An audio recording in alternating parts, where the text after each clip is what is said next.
बाबा, आज येताना बासुंदी घेऊन या ना. अगं, कालच आपण आईचा वाढदिवस होता म्हणून आणली होती ना. ऐकलं, गोकुळची बासुंदी पुन्हा खावीशी वाटतेय. खरं सांगू, मलाही खावीशी वाटतेय.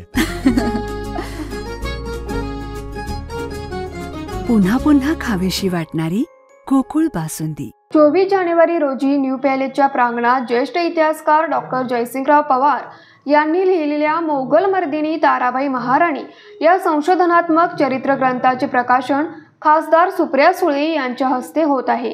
हा चरित्र ग्रंथ शहाजी छत्रपती म्युझियम ट्रस्टतर्फे पुरस्कृत झालेला आहे.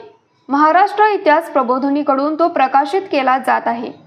महाराणी ताराबाईंनी स्वराज्य रक्षणाची धुरा आपल्या खांद्यावर घेतली आणि सलग 7 वर्ष औरंगजेबाशी लढून त्यास हतबल करून पराभूत केलं.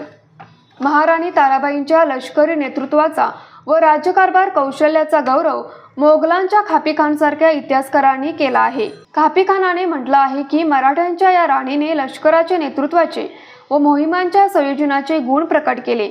जगाच्या इतिहासात मराठ्यांचे हे स्वातंत्र्य युद्ध सर्वात प्रतीग्र काळ चालणारे ठरले. या युद्धाच्या शेवटच्या पर्वाचे नेतृत्व महाराणी ताराबाई यांनी केले.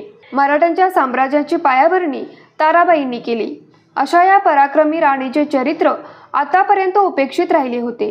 डॉक्टर जयसिंगराव पवार यांच्या या चरित्र ग्रंथाने इतिहासाचा प्रकाशझोत ताराराणीच्या कामगिरीवर पडत आहे. न्यूज मराठी 24 साठी सोमनाथ जांभळे, कोल्हापूर.